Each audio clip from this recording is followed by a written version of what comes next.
Welcome back. Let's continue where I left off.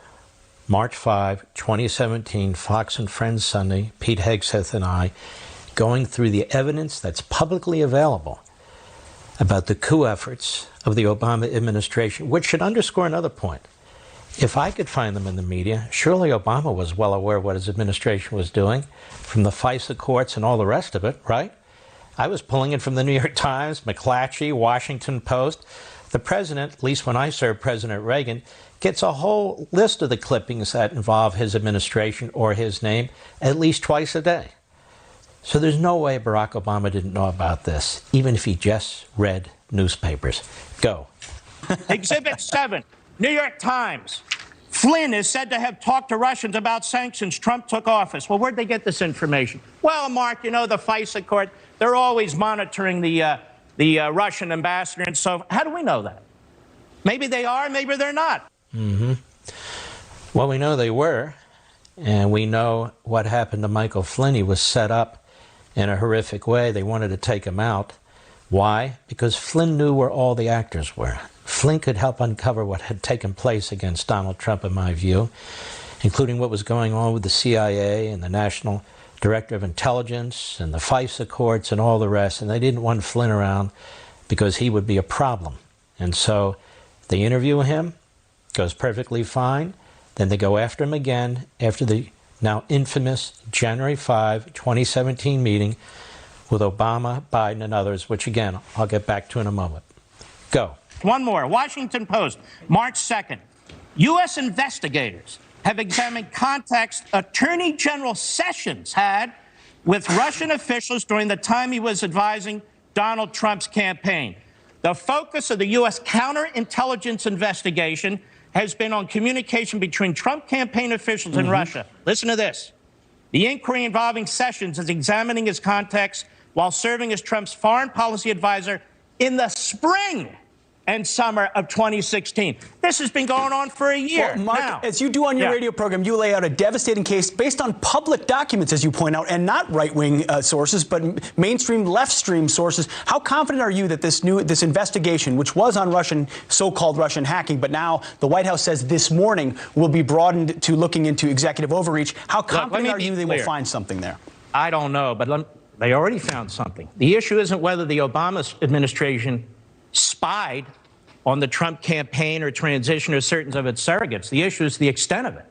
They went into court a second time. They were so aggressive. They waited 4 or 5 months. They go back in October, weeks before the general election. They narrow their request. All of a sudden, we have leaks coming out on Flynn. Then we have a horrible meeting that took place between Sessions and so forth. And I'm telling you, as a former chief of staff to an attorney general of the United States, in the Reagan administration, these are police state tactics. Now, what did Barack Obama know? He knew everything I just read to you apart from 1 or 2 articles. You know how I know? It's in the newspapers. It's right there. So Barack Obama not only knew this, but he gets a daily intelligence briefing. And let me tell you something about daily intelligence briefings. If your attorney general and your FBI is going to the FISA court to get a warrant to investigate aspects of an opposition party in the middle of a general election campaign, how much you want to bet the President of the United States knew that? And isn't it amazing, ladies and gentlemen, that through all the years of this coup effort, that nobody has directly asked Barack Obama anything. They impeached Donald Trump, the victim of the Russia phony collusion story, the phony Ukraine issue, over a perfectly fine phone call. They don't even ask Barack Obama about his rogue FBI, his rogue Department of Justice, his rogue NSA, his rogue CIA, his rogue White House staff. They have article after article, and of course the media don't press the case against Obama or the Obama administration. Why? Because they're the ones who are receiving all this felonious information, all these leaks out of the FBI, all these leaks out of the CIA and national intelligence and all the rest of it. They're in on it. They're in on it. We know all these things, not because the media has intentionally presented it. In fact, we know most of these things subsequent to that show because of conservatives, members of Congress, the Attorney General and others pushing this, not the New York Times, not the Washington Post or NBC, ABC, or CBS, none of them. They're cover-up artists. They're the Praetorian Guard for the Obama administration.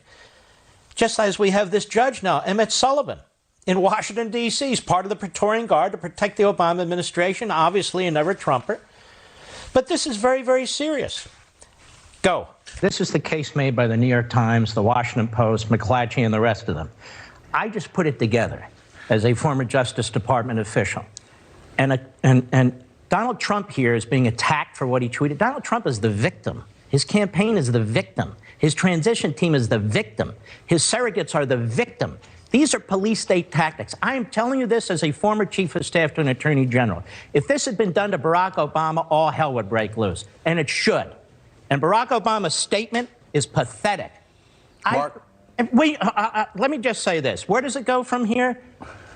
They ought to release both FISA court applications where they sought the warrant. The one in the summer and the one in October. So we know exactly what they were doing. That's number one. Number two, Congress needs to see the daily presidential intelligence briefings over the past year or so. Those are the beginnings of a serious investigation. Number three, for the Republicans in Congress, you control the majority. If the Democrats do not want to assist, and they won't, because I'm starting to think Chuck Schumer and the others are participating in all this cover-up activity, then plow ahead without them. But this is important to the country. We cannot have a sitting presidential administration unleashing 6 federal agencies, intelligence and law enforcement. I don't mean the president personally sitting there and saying, you know what, Valerie, let's go get him. Stop. I'm not so sure something like that didn't happen right now. I'm not so sure. I want to move on here. I'm not so sure something like that didn't happen, but before I do that, the next day, there's the Washington Post, because this is what the media do. They're trying to protect themselves and their participation in the coup effort, the greatest scandal in American history. So what do? They spend the next week trashing me. I'm a big boy. I can handle it. And they write here in the Washington Post on March 6, 2017, on Thursday, my radio show, Levin returned to the silent coup theme. I didn't coin it. This was the title of a book, but I reintroduced it to the public on that day. The silent coup theme during his evening show, arguing that the Obama administration had orchestrated a silent coup against President Trump. The Obama Justice Department, he claimed, had wiretapped and spied on the Trump campaign when it investigated Russian interference in the election and had leaked information to the media to undermine the new president. This word wiretap, which the president seized on at the time, was in the headline of the New York Times article. I didn't make it up. He didn't make it up. And then they changed it later. So what did the media do? They attacked. The same media that knew damn well exactly what was going on. They attacked. They acted like, well, this is a right-wing conspiracy. And as more information comes out 3 years later, we know that's not the case. We also know that the top officials in the Obama administration also knew that this was entirely fictional, bogus, a pretext to take out a sitting president of the United States. When we come back, I'm going to prove it to you. We'll be right back.